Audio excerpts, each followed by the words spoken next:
pense qu'on a rarement vu des connaissances avancer aussi vite avec tous les laboratoires du monde qui se sont vraiment attelés à cette tâche, à mieux connaître le virus, à tout de suite essayer de proposer des traitements ou de chercher des traitements et tout de suite à essayer de chercher des vaccins. On a assez bien compris son mécanisme d'entrée dans la cellule.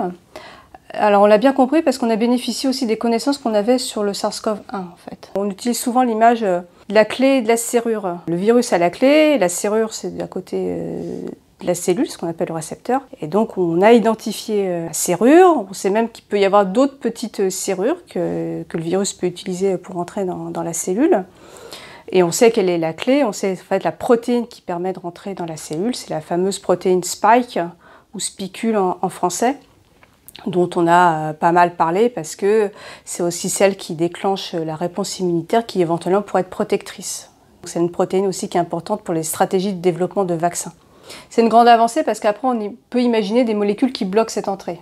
Après, ce qu'on commence aussi à voir, c'est comment la cellule se défend contre le virus, parce qu'en fait les cellules se défendent contre les virus. Et de l'autre côté, il faut voir que le virus, lui, va évidemment essayer d'échapper à ces mécanismes de défense. Donc ça commence aussi à être compris. Alors c'est pas encore fini, il y a encore beaucoup de choses à investiguer, mais on commence à savoir quelles sont les protéines virales qui ont notamment un rôle clé pour échapper à cette défense de la cellule.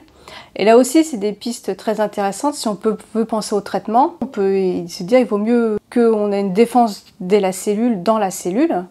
Et donc, il faut aider au mieux la cellule à mettre en place ses défenses. Et il faut au contraire empêcher le virus de contourner ses défenses cellulaires. Donc ça aussi, il y a pas mal de choses, de papiers qui commencent à sortir là-dessus.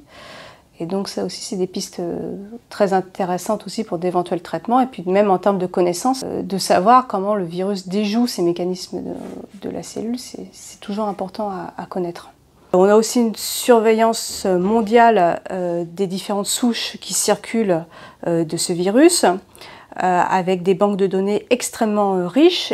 Donc ça aussi, c'est quand même sans précédent. Donc on distingue à peu près 7 clades différentes du virus et on peut voir sur les cartes, en fonction des régions du monde, quelle clade circule plus que l'autre. Donc ça veut dire qu'on a une très très bonne surveillance mondiale de ce virus.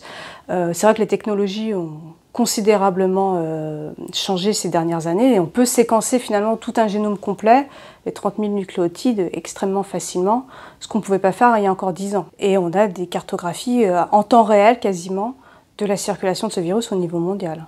Après, il y a encore des choses assez mystérieuses. Sur les enfants, il y a très très peu de cas d'infection. Donc ça, c'est plutôt une bonne nouvelle. Les enfants s'infectent peu et quand ils s'infectent, il y a très très peu de symptômes chez eux. Par contre, on ne sait pas pourquoi encore. Est-ce que c'est parce qu'ils sont infectés par d'autres coronavirus qui, eux, sont bénins et que du coup, ils auraient une protection en même temps contre ce nouveau coronavirus? Peut-être, mais c'est pas du tout sûr. Est-ce que c'est justement parce qu'ils expriment moins cette fameuse serrure qui permet au virus de rentrer, c'est-à-dire qu'ils expriment moins le récepteur? Donc ça, c'est des choses qu'il va falloir encore comprendre, c'est qu'est-ce qui les protège finalement. Il y a encore des choses à comprendre sur le mécanisme de pathogénèse en fait de ce virus. Pourquoi est-ce que finalement, dans certains cas, le virus reste à un stade bénin et puis dans un certain cas, on passe sur une pathologie très grave. Donc voilà, ça fait des choses encore à découvrir.